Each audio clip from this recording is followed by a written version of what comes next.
A Bíblia diz assim,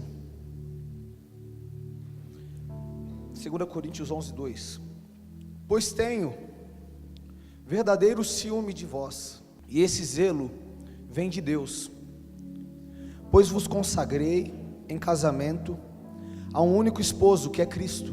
Glória a Deus. A fim de vos apresentar a Ele como virgem pura. Entretanto, receio que, como a serpente enganou Eva com sua astúcia, também a vossa mente seja de alguma forma seduzida e se afaste da sincera e pura devoção a Cristo. Porquanto, se alguém vos tem pregado um Jesus que não é aquele que ensinamos, ou se recebeis um outro Espírito, que não o Espírito que creio terdes recebido, ou ainda um evangelho diferente do que tendes abraçado, a tudo isso muito facilmente tolerais. Amém, amados?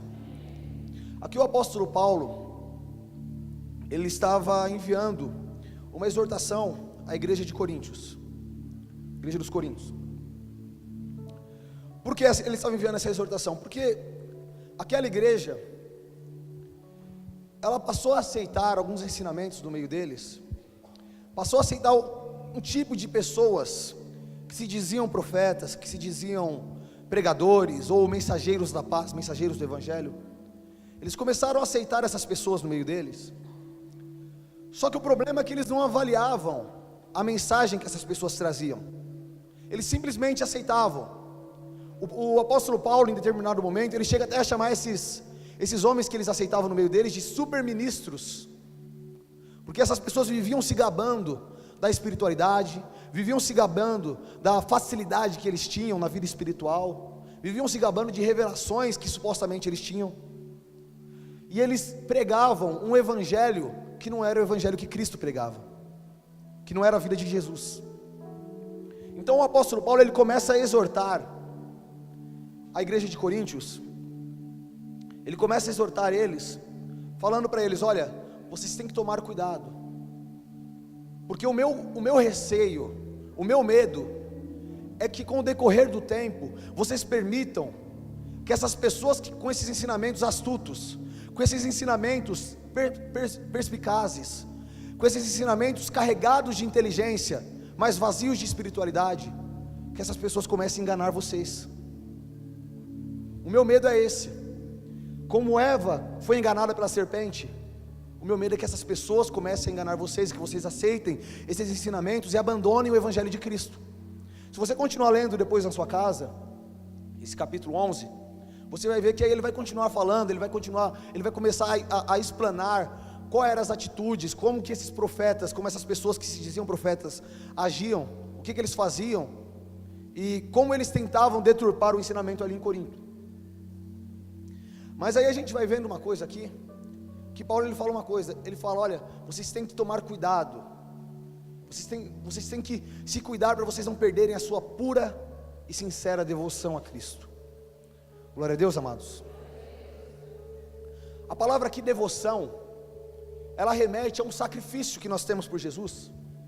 Não somente por Jesus, devoção na verdade ela remete a qualquer tipo de sacrifício que nós fazemos por uma causa. Você pode ser devoto a uma causa, e quando nós somos devotos a algo, isso quer dizer que nós não vivemos a nossa vida em favor de nós mesmos ou dos nossos interesses. Nós começamos a viver a nossa vida em favor daquela causa pela qual nós somos devotos. Então ele fala aqui da devoção a Cristo. Por quê? Porque eles viviam para Cristo, eles viviam para Jesus, eles viviam para alcançar, digamos que a plenitude, para se parecer mais com Cristo a cada dia. E se eles perdessem essa devoção, eles parariam de viver para Jesus, porque a devoção é um sacrifício que você faz. A devoção é algo que você tem no seu coração, é algo que você expressa como forma de doação a Deus, é algo que você entrega com alegria, é algo que você dá com prazer. Você não tem aquele receio de fazer aquilo. Por quê? Porque você acredita naquilo que você está fazendo. Glória a Deus. A gente vê pessoas, por exemplo, que nem a Madre Teresa, a Madre Teresa de Calcutá, uma mulher que dedicou a vida dela a ações sociais, a obras sociais, crendo em Jesus, a oração e por aí vai. Uma pessoa que dedicou a vida dela, por quê? Porque ela acreditava naquela causa. Nós vemos outras pessoas, por exemplo, se você for ler em Hebreus 11, você vai ver que o autor de Hebreus, ele vai citar a vida de Abraão, ele vai citar a vida de Jacó, ele vai citar a vida de José, de diversas outras pessoas, e aí lá no versículo 32 de Hebreus, ele vai dizer assim, eu gostaria de falar muito mais a vocês, só que eu não tenho mais tempo para falar da devoção de outros homens, como Davi, como Baraque, como Jefité, e ele vai citando a devoção. Então em Hebreus 11 ele está falando do quê? Da devoção daqueles homens, de Abraão, como foi a vida de Abraão, como foi a vida de José, como foi a vida de Jacó. Ele vai citando a devoção que aqueles homens tinham, a entrega. Mas nós só podemos ser devotos por uma causa se antes nós acreditarmos nela. Nós só podemos ser devotos a Cristo, nós só podemos entregar a nossa vida a Jesus por completo se nós acreditarmos que Ele tem um poder eficaz em nossas vidas. Glória a Deus.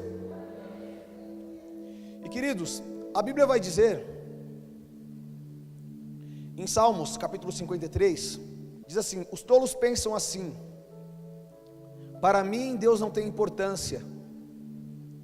E aí diz em seguida: todos são corruptos e cometem injustiças horríveis. Não há só uma pessoa que faça o bem. Lá do céu, Deus olha para a humanidade, a fim de ver se existe alguém que tenha juízo, se existe uma só pessoa que o adore. Mas todos caíram, se desviando assim do caminho, certo? E são igualmente corruptos. Não há mais ninguém que faça o que é direito, não há mesmo nenhuma só pessoa. Deus pergunta: será que essa gente má não entende nada? Eles vivem explorando o meu povo, e além de tudo, não oram a mim. Glória a Deus.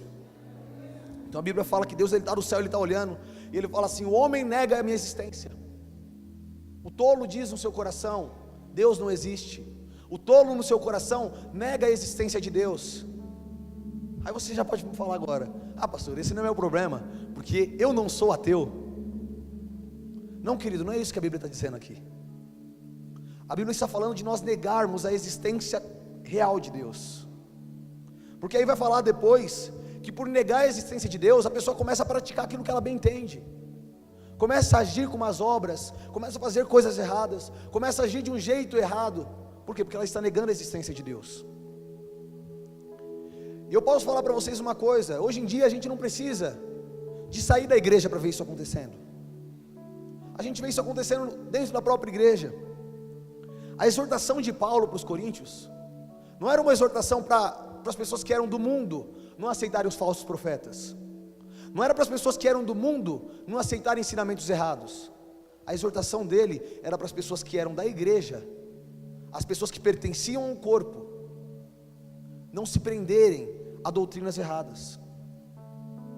A exortação dele era essa. Às vezes nós achamos que por estar dentro da igreja nós estamos imunes. Ah, não estou imune de ter um ensinamento errado. Por quê? Porque eu vou lá na igreja, eu vou escutar alguma coisa, e tudo que eu estiver escutando está correto, tudo que eu estiver escutando está certo. E aí a gente liga no canal de televisão que está passando um programa, digamos que evangelístico, e aí o cara está falando um monte de borracha lá, e a gente escuta. Ah, não, é servo de Deus que está falando. Querido, quem garante isso? Quem garante? Nós temos que começar a avaliar aquilo que nós aprendemos, porque nós corremos um sério risco de poder estar aprendendo algo errado e começar a negar a existência de Deus. Porque aqui quando o salmista ele vai dizer que o homem em seu coração, o tolo em seu coração diz: Deus não existe. O tolo em seu coração nega a existência de Deus. O tolo em seu coração não teme a Deus. Quando o salmista diz isso, ele quer dizer que sempre que nós fazemos coisas que desagradam a Deus, nós estamos negando a existência dele. Nós estamos deixando de aceitar Ele como algo vivo em nossas vidas. Porque, querido, é impossível alguém crer que o céu é real, é impossível alguém crer que o inferno é real. O cara vai lá e ele crê que o céu é real, e que aí a Bíblia fala que aquilo que os olhos não viram, aquilo que ouvidos não ouviram, que não passou pelo coração do homem, é o que Deus tem preparado para aqueles que o amam. Glória a Deus. Aí a pessoa crê nisso, crê nessas verdades. Vou chegar lá no céu, vai ter coisas inimagináveis.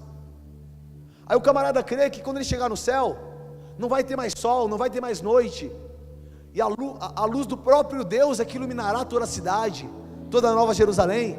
Aí o cara crê nisso, ele crê que terá moradas celestiais preparadas por Deus, que nós veremos a face de Deus naquele lugar. Ele crê em tudo isso, e continua vivendo uma vida errada. Isso não é possível. Isso não é possível, porque a partir do momento que o cara crê que tem uma verdade tão maravilhosa para ser revelada para nós, a única coisa que ele vai querer é um dia estar naquele lugar. Então nós negamos a existência de Deus com os nossos pecados, nós negamos a existência de Deus, nós negamos que Ele é real em nossos corações, quando nós praticamos coisas erradas. E esse que é o grande perigo, a gente começar a negar a existência de Deus, a gente começar a colocar Deus de lado, de escanteio, como algo que vai satisfazer as nossas vontades, como algo que vai, digamos que, suprir necessidades internas que nós temos nessa vida, que se um dia tiver o céu ou não, tanto faz para mim. Se não tiver, beleza, eu vou passar a eternidade num vazio. Agora se tiver o céu, eu vou para lá. Não, cara, não é isso. Isso não é convicção real. Não tem como nós sermos devotos realmente a Jesus, não tem como nós praticarmos devoção real a Jesus, se a gente não acreditar antes nos céus, se nós não acreditarmos antes que um dia Ele morreu em nosso lugar em uma cruz e ressuscitou.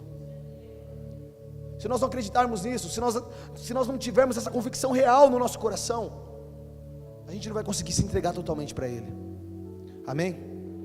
Queridos, a Bíblia vai dizer em Jeremias capítulo 7: esta pois é a palavra que veio a Jeremias da parte de Yahvé, o Senhor. Coloca-te junto à porta do templo de Yahvé e prega esta mensagem: escutai a palavra do Senhor, vós, todos os judeus, que entrais por estas portas para adorarem Yahvé. Assim declara Yahvé Todo-Poderoso, Deus de Israel: corrigi a vossa maneira de ser e proceder, e eu vos farei habitar neste lugar. Não deposites a vossa confiança em discursos mentirosos, que apenas alardeiam. Este é o templo de Yahvé. Vinde para o templo do Senhor, o templo do Eterno. Porquanto,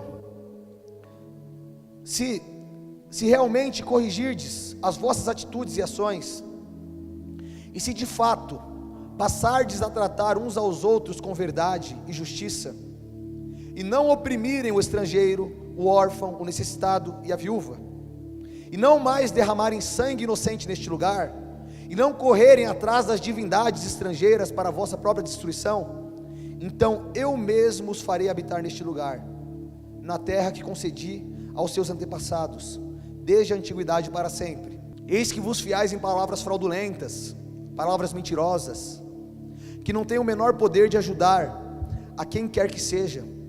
Imaginais vocês imaginam que é lícito roubar, matar, cometer adultério, jurar falsamente por deuses falsos, queimar incenso a Baal, seguir as orientações de outros deuses, de outras divindades que nem sequer conhecem, e depois simplesmente comparecer ao templo que leva o meu nome, para me fazer uma visita e pensar: viemos ao templo, agora estamos seguros. Ora, seguros para continuar com todas essas práticas abomináveis? Este templo, onde meu nome é invocado, será porventura que se tornou um covil de ladrões, para vocês se reunirem? Muito cuidado, eis que eu mesmo estou observando tudo isto, diz a palavra do Senhor. Glória a Deus. Naquela época, isso aqui foi mais ou menos 600 anos antes de Cristo, 629, os teólogos dizem, anos antes de Cristo, ou seja, isso aí tem 2.650 anos mais ou menos que foi escrito. Só que você lê isso aqui, é atual ou não é? É algo atual. Aqueles homens, aquelas pessoas, os judeus, eles começaram a cometer diversos tipos de atos ilícitos. A Bíblia vai citar aqui alguns. Eles começaram a violar o local do culto. Eles estavam violando o local do culto, por quê? Porque era o templo do Senhor, o local de cultuar o Senhor. Eles começaram a ir naquele lugar, como se fosse um lugar para eles se esconderem, um lugar para eles se justificarem. Eles começaram a praticar atos imorais, prejudicando a si mesmos. Ou seja, eles praticavam adultério, eles praticavam imoralidade sexual, eles faziam diversos tipos de coisas erradas contra os próprios corpos, e eles praticavam atos imorais que prejudicavam o próximo também. Eles oprimiam órfão, oprimiam viúva, oprimiam necessitado. A Bíblia vai dizendo também que eles promoviam adoração a outros deuses. Então eles começaram a usar o templo do Senhor para promover tudo isso, promover opressão. Começaram a usar a justificativa do templo do Senhor para promover adultério, para adorar outros deuses. E aí eu te pergunto, o templo do Senhor é lugar para fazer essas coisas? Não é. Só que aqueles homens estavam usando isso. Por que eles usavam isso como um refúgio para eles? Eles tinham recebido a profecia que da linhagem de Davi viria um rei que estabeleceria paz eternamente para Israel. Nós sabemos que esse rei, ele é Jesus. Glória a Deus. E eles tinham recebido essa profecia. Na concepção deles era: bom, se nós receberemos um rei que promoverá a paz eterna, se nós receberemos um rei que nos fará reinar sobre todas as outras nações, então, se o rei dele vai estar em toda a humanidade, nós não precisamos de nos preocupar. Por quê? Porque Jerusalém era a capital deles, e o templo era o lugar mais precioso de Jerusalém. Então eles falavam: se Deus vai enviar um rei que vai se assentar no trono de Jerusalém, e o templo é o lugar mais precioso de Jerusalém, Deus ele não vai destruir o templo dele. Ou seja, nós podemos pecar, nós podemos fazer o que nós quisermos, e no final a gente se esconde no templo, porque lá a gente não vai ser destruído. Eles usavam o templo como lugar para esconder as culpas deles. E aí eles iam lá fazer um monte de tipo de coisa errada, e depois no final de tudo corria para o templo, corria para a igreja, e praticava aquele ato como se fosse alguma coisa que ia eximir eles das culpas. E aí no final vai falar assim: então vocês estão tornando por acaso meu templo é um lugar, é um covil de salteadores, para que vocês estejam aqui, um covil de ladrões. E aí é pelo mesmo motivo, porque um covil de ladrões geralmente era num lugar fora da cidade. Naquela época, geralmente uma região desértica, né? Onde tinha uma caverna, e aí os ladrões se reuniam e se escondiam dentro dessa caverna, para que assim as autoridades não conseguissem alcançar eles lá, e eles não fossem presos. Então eles estavam usando a igreja como lugar de refúgio para eles não serem punidos por aquilo que faziam. Queridos, nós usamos a igreja dessa forma hoje. A pessoa faz um monte de coisa errada, a gente vive uma vida errada, e aí no final de tudo a gente quer ir na igreja, e acha que por estar passando 2 horas da semana na igreja, 3 horas da semana na igreja, nós estamos livres de tudo aquilo que a gente fez de errado, do mal que a gente falou das pessoas, do ódio que a gente sente no nosso coração, do perdão que a gente não consegue liberar.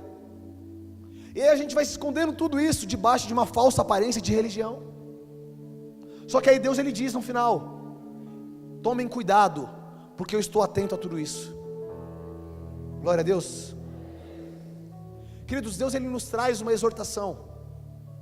Nós temos aprendido aqui no Sermão do Monte, o pastor tem ministrado aqui, nós temos aprendido que a nossa vida cristã, ela não pode ser uma vida vazia, que a nossa vida cristã ela não pode ser uma vida que se limite a um culto, que a nossa vida cristã ela não pode ser uma vida que se limite ao momento eclesiástico, a um culto, a uma célula, alguma coisa que a gente faz para a igreja.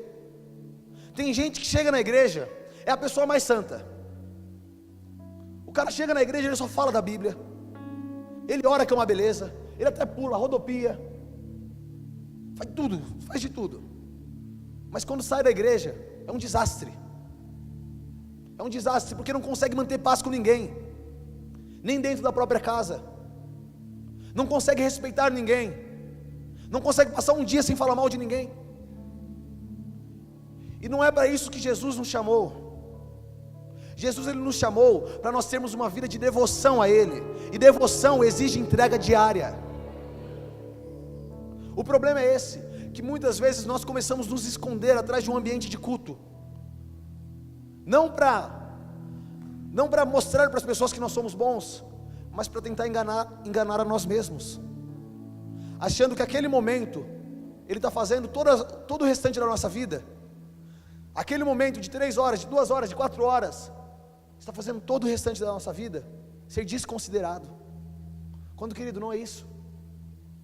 Jesus, Ele disse: vinde a mim como estás. Glória a Deus. Ele disse: vinde a mim como estás. Só que depois que nós vamos até Ele, Ele espera uma mudança da nossa parte. Quando nós chegamos a Ele, quando nós falamos: não, eu quero viver como Ele, eu quero ser um cristão realmente. Cristão é você permitir que o caráter de Cristo seja impresso na sua vida. Cristão é você permitir que aquilo que Jesus seja mostrado através de você. Então Ele começa a exigir uma mudança prática em nossas vidas, e muitas vezes nós não queremos oferecer essa mudança. Aí nós começamos a nos esconder, debaixo de certos refúgios, e a gente acaba caindo nos mesmos erros que esse povo estava caindo. Jeremias, ele começou a alertar o povo. Por quê? Porque Deus, ele estava entristecido com aquele povo, porque aquelas pessoas estavam usando o templo como um lugar errado, para fazer coisas erradas. Queridos, eu vou falar uma coisa aqui para vocês. O culto na semana, aqui o que a gente se reúne, seja no domingo, seja numa quinta-feira, deveria ser o fator de menor expressão na nossa vida cristã. Nós não deveríamos ser considerados cristãos simplesmente porque nós vamos à igreja, porque muita gente acha que é isso. Ah, não, eu sou crente. Por que você é crente? Porque eu vou na igreja. Não, querido, não é isso. Se você for olhar para a Bíblia, para os evangelhos, você vai ver que Jesus, Ele passou pouco tempo dentro de igrejas, e Ele passou muito tempo ensinando na vida prática dele, levando o amor às pessoas na vida prática dele. Querido, não adianta nós sermos cristãos dentro da igreja, mas não ser no trabalho. Não adianta nós sermos cristãos dentro da igreja, mas não ser na faculdade. Porque eu sou cristão aqui, todo mundo sabe que eu sou o irmão da igreja e tal, que eu sou voluntário, que eu faço isso, que eu faço aquilo na igreja, e que eu venho na igreja, todo domingo eu estou aqui, que eu sou firme. Mas no meu serviço ninguém sabe. Por que ninguém sabe? Por que ninguém descobriu isso ainda? Eu vi a história de um rapaz, de um senhor, na verdade, coreano, da Coreia do Norte. E ele conta na história dele, ele era cristão, perseguido na Coreia do Norte, cristianismo é perseguido lá. Se o cara for achado com uma Bíblia, ele pode ser preso, pode ser morto. E ele vivia na Coreia do Norte. Em determinado momento, descobriram que ele era cristão, mudaram ele de cidade, ele morava em uma cidade boa, mandaram ele para uma cidade ruim, digamos que para ele passar necessidade, e para ele parar de ser cristão. Supostamente, ninguém viu mais ele exercendo ali atos cristãos, né? Digamos que de culto, carregando Bíblia ou algo do tipo. Foi passando um tempo, ele sendo cristão, colocaram um espião atrás dele, para saber se ele ainda estava praticando a religião dele, a fé dele, para saber se ele ainda estava servindo a Jesus. Colocaram um espião atrás dele, e esse espião, ele perseguiu ele durante anos e anos, observando ele, vendo as atitudes dele, vendo como que ele agia, vendo o que ele fazia. Esse espião foi perseguindo ele sem que ele notasse. No final da vida do espião, o espião estava doente, e estava acamado no hospital. Ele pediu para o enfermeiro do hospital ligar para esse rapaz, chamar esse rapaz. O enfermeiro chamou esse rapaz até o hospital. Quando esse homem chega no hospital, o espião fala assim para ele: olha, eu persegui você durante anos da sua vida, você não sabia disso, eu estava te observando. Eu tinha que ter te denunciado para o governo, para eles saberem que você continuava sendo cristão e poderem te punir. Porém eu não tive coragem de fazer isso, porque observando a sua vida, eu enxerguei piedade. E aí ele fala assim, no leito de morte, ele fala para o cara: e eu queria aceitar esse Jesus que eu vi você servir na vida inteira. E naquele leito de morte, aquele homem faz uma oração por ele, e ele aceita Jesus e concede aquela alma para o reino. Queridos, a nossa vida prática com Jesus, ela tem um poder tão grande para nós mesmos e para o nosso próximo, porque ao mesmo tempo que nós podemos dar bom testemunho e ganhar uma pessoa para Jesus, nós também podemos ser o motivo de alguém não estar servindo a Ele. Eu contei essa história para vocês porque na nossa vida nós somos observados. Na sua vida, na sua casa você é observado. No seu trabalho você é observado. Às vezes você nem sabe que alguém está te observando. Esse dia na faculdade eu nem sabia, eu nem conhecia a menina. Uma senhora já, na verdade, tinha seus 50 anos mais ou menos, estuda na mesma sala que eu. Nunca tinha conversado com ela. Ela chegou em mim para falar: ah, você é cristão, né? Falei, sou. Ah, você podia me dar um conselho aqui e tal? Aí eu comecei a aconselhar ela ali. Eu nem conhecia ela, nunca tinha conversado com ela, não sei nem como que ela descobriu que era cristão, mas ela veio até mim para pedir um conselho. Mas a questão é, nós estamos sendo observados e muitas vezes nós nem sabemos. E as pessoas, ao olhar para nós, o que elas pensam sobre nós? Porque se a nossa atitude, se o nosso comportamento, quando a gente sai da igreja, é exatamente idêntico a quem é do mundo, o que nos torna diferente do mundo então? Se quando a gente sai da igreja, a gente briga com uma pessoa que é como o ímpio briga, se a gente vai lá e pratica pecados, iniquidades como o ímpio pratica, se a gente vive uma vida como o ímpio vive, o que nos diferencia dele então? Porque a Bíblia diz em Malaquias: novamente vereis a diferença entre o justo e o ímpio, entre o que serve a Deus e o que não serve. Queridos, eu pergunto para vocês, isso é uma coisa que você tem que responder para si mesmo: o que tem diferenciado a sua vida daquela pessoa que é do mundo? O que tem diferenciado a sua vida daquela pessoa que é ímpia? Se a tua resposta é nada, então urgentemente você precisa de fazer alguma coisa para que a sua vida mude. Glória a Deus. Nós não podemos ficar presos a uma falsa religião, a uma aparência. Em Jeremias eles estavam presos. Eles estavam presos achando que o templo garantiria segurança para eles. Queridos, essa igreja aqui, ela pode acabar. Todas as igrejas do Brasil podem ser fechadas. Pode se levantar uma perseguição política, uma perseguição militar aqui no Brasil e fechar tudo quanto é igreja. Mas Deus continuará sendo o mesmo. E se nós continuarmos buscando a Ele, Ele vai continuar se apresentando a nós. Então nós não podemos usar isso aqui como motivo de nós sermos cristãos, porque não é. O motivo de nós sermos cristãos é porque Jesus deu a vida em nosso favor, porque Ele ofereceu a eternidade para nós, e um dia nós queremos morar com Ele, e nós queremos viver como Ele vive. Uns dias atrás aí uma moça chegou em mim para falar assim: ah, pastor, para mim é muito difícil, para mim o negócio é complicado, ministro. Falei, vou sair da igreja. Aquele fuzuetor, aí a pessoa já fala, vou sair da igreja. Você já vai para cima, não sai não, pelo amor de Deus. Aquela coisa toda. Aí ela, vou sair e tal, eu não saio não, pelo amor de Deus. Não, você tem que fica firme e tal. E aí, passou, ela começou a conversar comigo, eu falei, mas o que está acontecendo? Ela falou assim, não, por quê? Aí ela foi me explicar, e o motivo foi tão descabido, que eu fiquei até de boca aberta. Eu nunca tinha ouvido ainda. Eu falei, não, porque eu sou humana, e pelo fato de eu ser humana, eu não consigo servir a Jesus. No momento, o que eu imaginei? Eu fui até olhar no espelho para ver se eu estava com uma aparência de extraterrestre, né? Porque eu falei, pô, também sou humano e estou servindo a Ele. Fui olhar no espelho para ver se não tinha as anteninhas do Chapolin em mim, ou alguma coisa assim.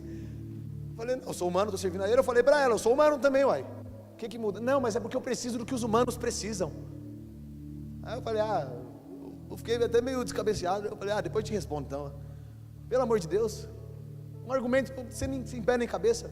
Mas, queridos, às vezes a nossa desculpa é essa: não, eu sou humano, eu erro, vou fazer o quê? É meu jeito, meu pai me ensinou assim, minha mãe me ensinou assim. É meu jeito. Sou baiano, rapaz. Baiano, cabra macho. Mexeu comigo é no facão. Rapaz, tem um negócio assim. Os irmãos, tem um dia que um irmão falou na igreja para mim, que pegou um facão para matar outro irmão. Aí ele falou assim, mas aí no meio do caminho, Deus tocou no meu coração e falou, não mata. Aí eu fiquei, rapaz, o negócio é sério, tem gente que é assim, não, porque eu sou cabra macho, eu aprendi, falou mal de mim, vai levar uma bolacha na cara. Não, queridos, nós temos que deixar isso de lado. Não que nós temos aprendido na igreja, não que nós temos aprendido aqui no Sermão do Monte, não que nós temos aprendido com Jesus. Nós temos que permitir que essas coisas fiquem de lado. Nós temos que nos afastar dessas coisas. Ah não, mas é porque você sabe, né, meu pai, minha mãe, meu tio, meu avô, eles faziam isso. Cara, mas não é você. Eles não conheciam Jesus, você conhece. E a partir do momento que você conheceu Jesus, você recebeu uma nova paternidade. Uma paternidade que vem dos céus. E agora Ele quer ser o seu pai. Ele quer ensinar você de uma forma correta. Ah não, é porque meu avô falava que era assim. E eu vou fazer assim. Tem gente que é teimoso. E às vezes a gente começa a aplicar isso na nossa vida. Não, porque eu sou humano, eu preciso, eu tenho necessidade, eu não consigo ficar sem, mas quando eu tiver mais velho, eu vou servir Jesus, desse jeito, eu vou servir Ele com o coração completo. A Bíblia diz uma coisa: aquele que é fiel no pouco, será fiel no muito. Aquele que é infiel no pouco, será infiel no muito também.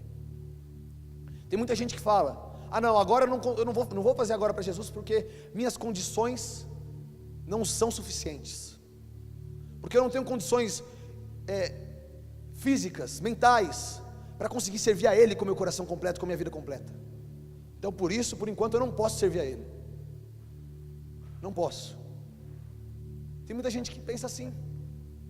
Mas queridos, a gente vai retardando o processo, vai retardando uma decisão, vai procrastinando, como um dia disse o pastor aqui. A gente vai começando a procrastinar, e cada vez se torna mais difícil a gente tomar uma decisão. Porque o camarada, ele é muito jovem, ele fala, eu quero curtir a vida, depois eu santifico. Aí quando ele está mais adulto, ele fala, não, eu tenho que trabalhar muito agora para ganhar muito dinheiro, depois eu mexo com isso. Aí quando ele está mais velho, eu tenho que cuidar da minha família agora, depois eu mexo com isso. Aí envelhece um pouco mais, tenho que cuidar da minha saúde agora, depois eu mexo com isso. Quando vai ver, já está no leito de morte e não mexeu com isso ainda. E a gente vai retardando, e a gente começa a cair nisso aqui. Que a nossa vida, ela nunca se torna uma vida cristã verdadeira, é somente uma vida de culto. Porque eu vou na igreja na quinta, eu vou na igreja no domingo e está de bom tamanho. Deus já me aceita assim. Nós temos que tomar muito cuidado. E aí a gente vai ver aqui o que Jesus disse, Mateus 21:12. A Bíblia diz assim, qual foi a última expressão que a gente usou? Covil de salteadores, que nós vimos aqui. Vocês estão tornando minha casa um covil de salteadores. Jesus disse, tendo Jesus entrado no pátio do templo, expulsou todos os que ali estavam, comprando e vendendo. Também tombou as mesas dos cambistas, e as cadeiras dos comerciantes de pombas, e repreendeu-os. Está escrito, a minha casa será chamada casa de oração, vós ao contrário estáis fazendo dela um covil de salteadores. Glória a Deus. A gente sempre vê Jesus, né? Aí o pessoal fica imaginando Jesus e tal. A gente canta aqui, né? Quero estar contigo, eu quero ser teu amigo, né? Quero deitar no seu colo e te abraçar. A gente vê Jesus naquela figura de amor, de paizão e tal. Mas querido, nessa ocasião aqui, Jesus chegou, foi quebrando o pau no templo. Ele entrou lá e os irmãos estavam vendendo peixe, vendendo churrasquinho, vendendo as pombas para o sacrifício, vendendo cordeiro ali, tudo na porta do templo. Jesus puxou o chicotão aqui, derrubou a banca, já desceu chicotada no povo, falou, sai da casa do meu pai. Ele não aceitou aquilo. Porque, queridos, nós achamos que a gente pode manter comunhão com Jesus de qualquer jeito. Só que Ele não quer isso. Ele não quer isso, por quê? Porque Ele valoriza a presença, Ele valoriza o local do templo. A Bíblia fala que nós somos o templo do Espírito Santo. Camarada, quando Jesus entra no seu coração, nós temos que parar de nos chatear tanto quando nós somos confrontados. Porque quando Jesus ele entra no nosso coração, se ele vê alguma coisa de errado, ele vai descer a chicotada mesmo, ele vai derrubar a banca mesmo, ele vai fazer a bagunça ali, para tirar aquela impureza do seu coração, para você ser fiel somente a Ele. O problema é que a gente quer que Jesus entre no nosso coração, mas a gente fala: ah, Jesus, mas eu tenho que ganhar dinheiro, então deixa essa banca aqui, essa banca aqui é para mim fazer os meus negócios, então deixa ela aqui. Aí você vai ali e você fala assim: ah, Jesus, eu tenho que ter prazeres, então o Senhor deixa as minhas namoradinhas aqui, que elas são para isso. Ah, Jesus, eu tenho que descontrair um pouco, então o Senhor deixa aqui as baladas aqui, as coisas que eu faço aqui de errado, deixa aqui no cantinho, mas aí o Senhor pode entrar. O Senhor participa da minha vida ali na quinta-feira, no domingo, o Senhor participa da minha vida ali quando eu for ler a Bíblia, quando eu for orar, mas no restante, deixa o restante aqui que a gente compartilha, para mim poder dividir a minha vida.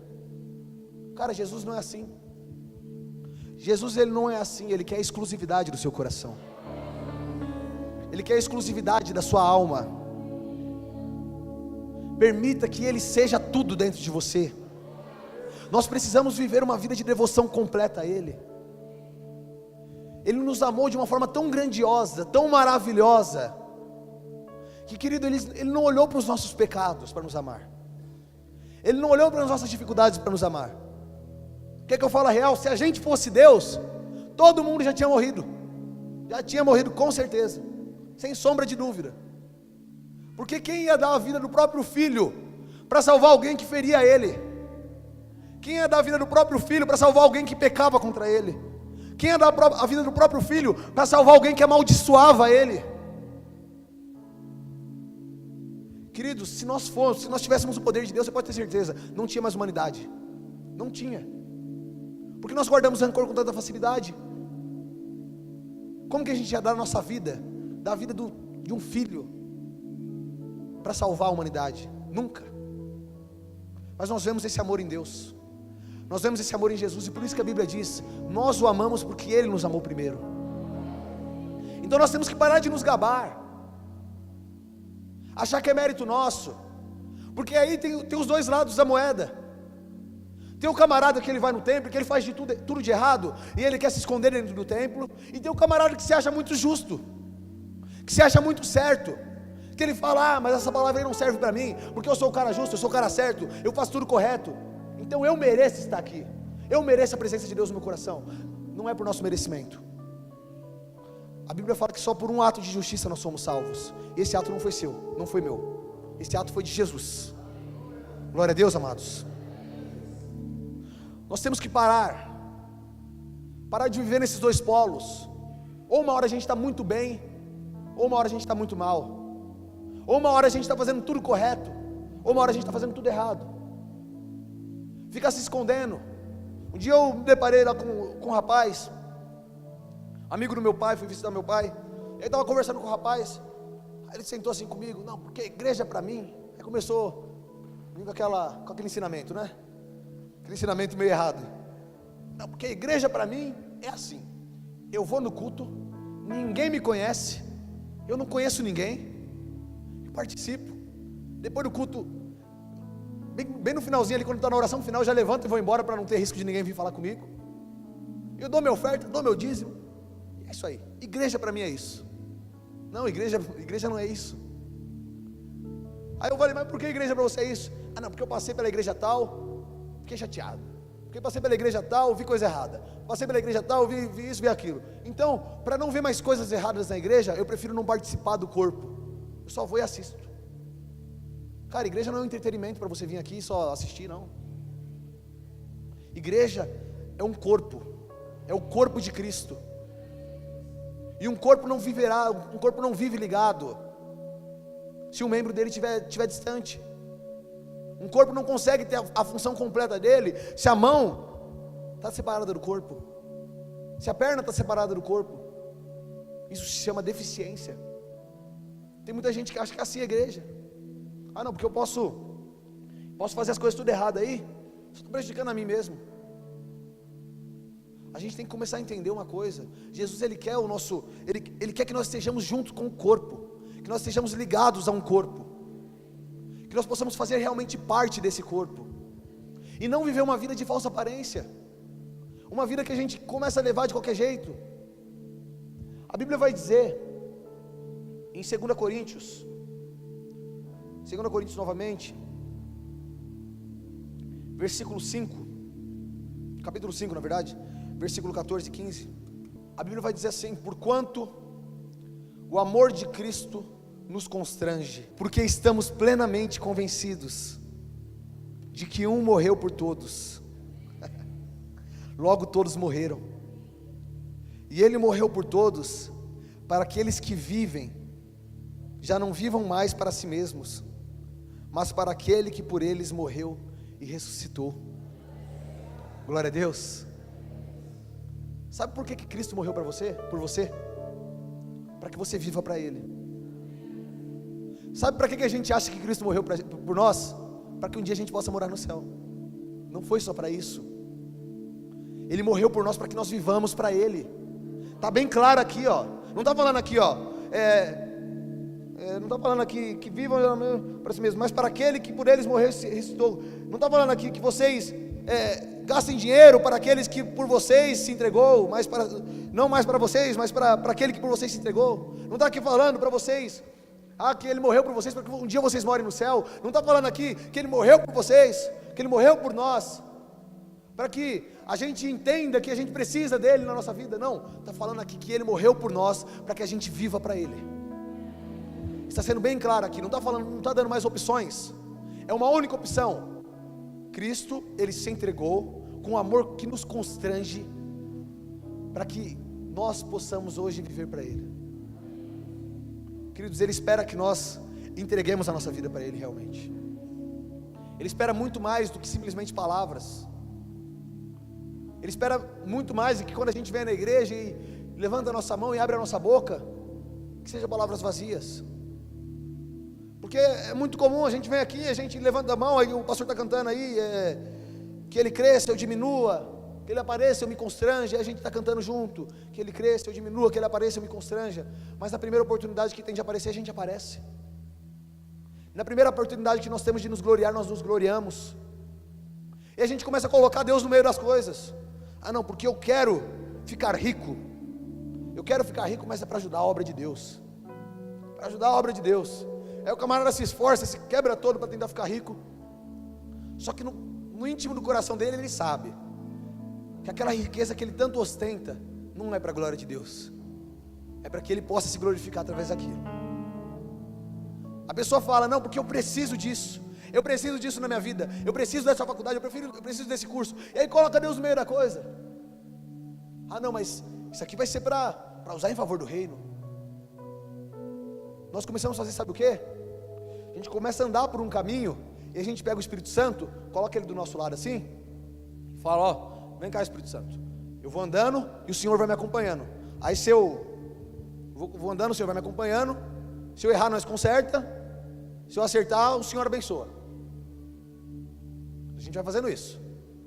Só que a Bíblia diz que aqueles que são nascidos de Deus, eles são guiados pelo Espírito Santo, e não o contrário. Aqueles que são nascidos de Deus, eles não guiam o Espírito Santo, eles são guiados por Ele. O problema, até o pastor falou para mim de manhã, de Jonas, é que nós temos a síndrome de Jonas. Deus, Ele nos impulsiona por um caminho, a gente vai pelo caminho contrário, e a gente quer que Deus esteja com a gente nesse caminho contrário. Deus, Ele nos impulsiona para algo, e a gente faz o contrário, faz diferente. Nós temos que parar com essa hipocrisia. Nós temos que parar com esse culto a nós mesmos. Nós temos que parar com esse culto à nossa própria humanidade, e começar a cultuar aquele que é digno de culto, que é o Senhor Jesus. As igrejas hoje em dia, elas se voltam ao culto ao homem. É isso que as igrejas fazem hoje em dia. Porque se você vier aqui, você vai ser um vencedor, porque eu vou te ensinar o segredo da vitória, eu vou te ensinar o segredo para ser feliz, eu vou te ensinar o segredo para você alcançar bênçãos, eu vou te ensinar o segredo para você ser uma pessoa realizada, eu vou te ensinar o segredo para você ter um casamento bem sucedido, uma vida bem sucedida. Mas ninguém quer ensinar como a gente faz para ser cristão de verdade. Queridos, nós temos que aprender a ser cristãos, porque se nós formos, a Bíblia diz, Se nós estivermos com Ele, queridos, nós não vamos ter mais falta de nada.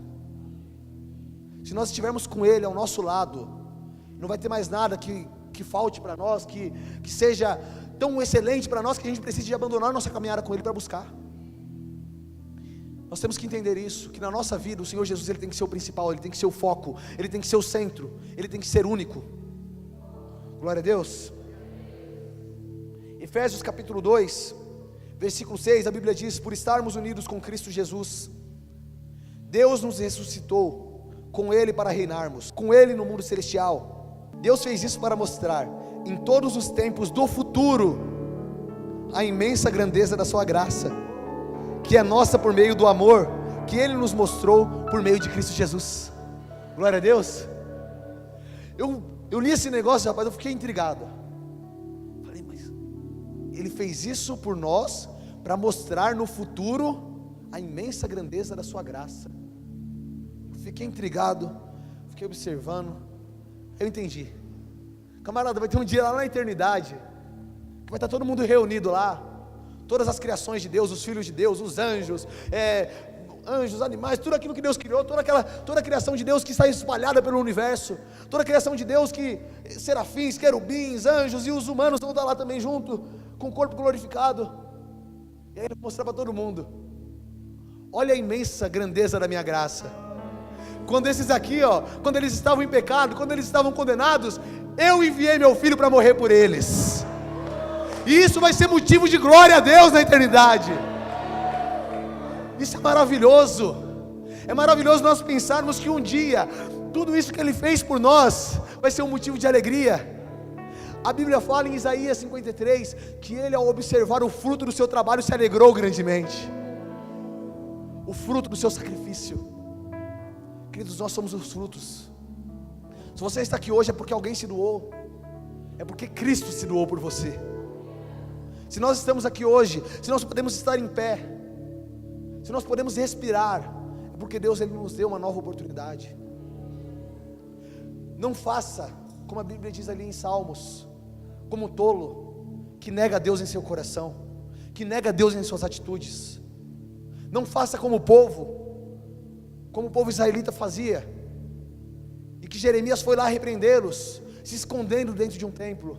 Pelo contrário, querido, faça aquilo que Jesus espera de você. Tenha uma vida para Ele realmente, tenha uma vida que se doe para Ele, que seja para Ele. Ontem eu lia Gênesis capítulo 18, e algo me chamou muita atenção no versículo 3, quando Abraão ele vai ao encontro de Deus. A Bíblia fala que Deus ele vem visitar Abraão,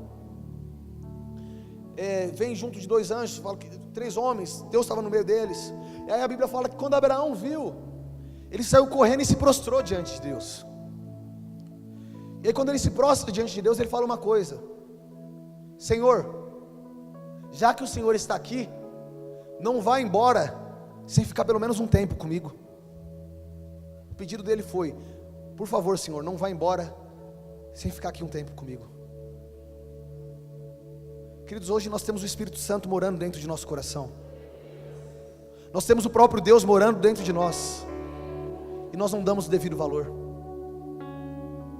Nós não damos o devido valor de falar: Senhor, eu quero ficar um tempo com o Senhor, eu quero passar um tempo com o Senhor, eu quero dedicar uma parte da minha vida para o Senhor, eu quero dedicar as primícias da minha vida, eu quero dedicar o meu coração para o Senhor. A gente não faz isso. Muitas vezes nós falhamos muito nisso. Nós somos humanos, nós somos falhos. Na nossa humanidade, a gente precisa de entender uma coisa: enquanto nós somos humanos, na nossa humanidade, a gente sempre vai poder fazer mais. Mas, querido, isso não é motivo para a gente viver negligenciando, para a gente viver deixando de lado as coisas que pertencem ao reino, que pertencem a Deus. Não é porque nós somos falhos, que nós somos humanos, que quer dizer que a gente pode deixar as coisas de Deus, que a gente pode deixar a nossa vida com Ele de lado. Não é. Nós temos que oferecer o nosso sacrifício, e sabendo que nós somos falhos, nós temos que nos esforçar mais ainda, para tentar cobrir a nossa falha com esforço, e alcançar Ele. Isso não é desculpa, pelo contrário, queridos, isso é motivo para a gente se esforçar mais ainda, para a gente buscar mais ainda, para a gente querer mais ainda estar perto dEle, porque se nós somos falhos, somente Ele em sua perfeição pode cobrir nossas falhas. Que nós possamos dedicar uma vida verdadeira para Jesus, que nós possamos viver uma vida para Ele, que não seja somente na igreja, que não seja somente um domingo, uma quinta-feira, um dia de culto que a gente vai, uma célula que a gente frequenta, uma tribo que a gente frequenta, que a nossa vida para Ele possa ser diária, que quando você chegar no seu serviço, você tenha uma vida com Cristo, que você não se perverta ali dentro, por causa de práticas erradas. Quando você chegar na sua casa, quando você vê aquele seu familiar brigando contigo, que você possa carregar a semelhança de Cristo dentro de você, o amor de Cristo dentro de você, o amor que cobre uma multidão de pecados, que é o amor que leva o perdão, que leva a reconciliação, que nós possamos carregar isso em nossas vidas, muito mais do que uma mera religiosidade, muito mais de falar para as pessoas que, porque eu sou crente, porque eu vou na igreja, porque eu sou crente, porque eu faço isso, porque eu faço aquilo. Não, queridos, que nós não precisemos de falar para as pessoas que nós somos cristãos, mas que elas vejam isso nas nossas atitudes, que nós não precisamos de falar para as pessoas que nós servimos a Jesus, mas que elas vejam Jesus através de nós, porque assim eu tenho certeza de uma coisa: a nossa vida com Ele vai ser uma vida completa de intimidade. Nós precisamos a cada dia se doar completamente para Ele. A Bíblia diz em Romanos, capítulo 12, versículo 1: portanto, caros irmãos, rogo-vos, pelas misericórdias de Deus, que apresenteis o vosso corpo como um sacrifício vivo, santo e agradável a Deus, que é o vosso culto espiritual, e não vos amoldeis ao sistema deste mundo, mas sede transformados pela renovação das vossas mentes, para que experimenteis qual seja a boa, agradável e perfeita vontade de Deus. Glória a Deus, amados. O Senhor Jesus, Ele é maravilhoso. Às vezes eu fico sem entender esse amor tão grande. Por quê? Porque, como que você entende? A gente falha, a gente erra, a gente peca, a gente faz um monte de coisa errada, a gente fala mal, a gente começa, digamos que a gente chuta tudo e desfaz tudo. E aí Deus vai lá e vem: calma, filho, vamos consertar isso aqui. Aí Ele vai nos abraçando, vai consertando, vai nos ajudando. E Ele espera uma coisa de nós: que o nosso culto santo, agradável a Ele, seja os nossos corpos, seja a nossa vida. Que enquanto a gente estiver vivendo, que a gente ofereça a nossa vida como um culto agradável a Ele. Tem muita gente que não entende por que o cristão quer tanto servir a Jesus. Por que a pessoa que diz que ama a Deus, que ama Jesus, ela quer tanto estar com Ele? Porque, queridos, quando a gente sente esse amor, quando a gente sente essa presença, quando a gente vê que isso é real, não tem nada que tenha nessa terra que seja mais forte do que isso. Porque aquilo que Ele proporciona para nós não é uma experiência dessa terra, é uma experiência da glória eterna. E aí quando você experimenta alguma coisa da glória eterna, alguma coisa que nunca vai acabar, aí você começa a olhar para as coisas dessa vida, elas se tornam muito vazias, elas se tornam muito fracas para competir com Deus tão grande. Glória a Deus, amados. Disse o Dr. Leonardo Ravenhill sobre a história de um homem, o Charlie Peace, que era um presidiário britânico. Esse homem, ele estava no corredor da morte, Charlie Peace. Tinha um capelão que estava ali junto com ele. Esse homem, ele estava caminhando para ser executado, e o capelão estava do lado. O capelão, ele tinha obrigação, ele era pago pelo governo, um governo cristão. Ele tinha obrigação de pregar a mensagem para aquele homem no corredor da morte, pregar a mensagem de salvação para ele, para que assim ele tivesse a oportunidade de aceitar Jesus e ser salvo, antes de ser executado. E nesse caso aqui, o Charlie Peace, ele estava andando, o capelão estava do lado dele, o capelão andava falando com ele, mas num desânimo, falando para ele: olha, se você aceitar Jesus, as coisas vão mudar, você vai chegar no céu lá e tal, aí você não vai para o inferno, mas se não aceitar, tem um lago de fogo aí e tal, que está esperando por você. E o capelão no desânimo. E aí o Charlie Peace, ele se revoltou, o cara que era o prisioneiro, ele se revoltou. Ele não era cristão, ele não era nada disso, não não cria em Deus. E ele se revoltou, ele falou assim: Senhor, disse, dirigindo-se ao capelão, se eu acreditasse nisso, em que você e a igreja dizem crer, andaria por toda a Inglaterra, só para salvar uma alma, e se preciso fosse, iria de joelhos, mesmo que a superfície dela fosse recoberta de cacos de vidro, e acharia que teria valido a pena. Queridos, esse homem, ele falou uma coisa, e o Ravenhill registrou no livro dele, se não me engano foi o Charles Spurgeon também que registrou no livro dele, a citação desse homem, porque, queridos, isso é algo real. Se a gente não consegue falar de Jesus com entusiasmo, é porque ele não está sendo real na nossa vida. Se a gente não consegue falar de Jesus como algo verdadeiro, é porque ele não está sendo real na nossa vida. Porque o camarada chora quando ele vai casar, a moça chora quando está no altar para casar, a pessoa chora quando está assistindo um filme que emociona muito, a pessoa se alegra quando ela vê alguma coisa assim que é muito, muito boa para ela, que ela não esperava que acontecesse, ela até chora de alegria. Mas a gente não consegue expressar Jesus na nossa vida dessa forma. A gente tem capacidade de chorar por causa de filmes, a gente tem capacidade de chorar por causa de séries, por causa de coisas que passam na televisão, de histórias de pessoas que nós vemos. Nós temos capacidade de se emocionar com coisas que acontecem. Mas, querido, se nós não tivermos também igualmente a capacidade de expressar o nosso amor por Jesus dessa forma, com os nossos sentimentos mais intensos, então é porque ele não está sendo real na nossa vida. Nós temos que fazer de Jesus algo real. Nós temos que fazer de Jesus alguém presente em nosso coração, presente em nossa vida diariamente. E se ele está realmente presente na nossa vida, então nós vamos vibrar com a glória dele. Nós vamos vibrar quando ele falar conosco. Nós vamos receber o amor dele, a presença dele na nossa vida, de uma forma tão grande e tão aberta, queridos, que vai ser mais real que qualquer outra coisa.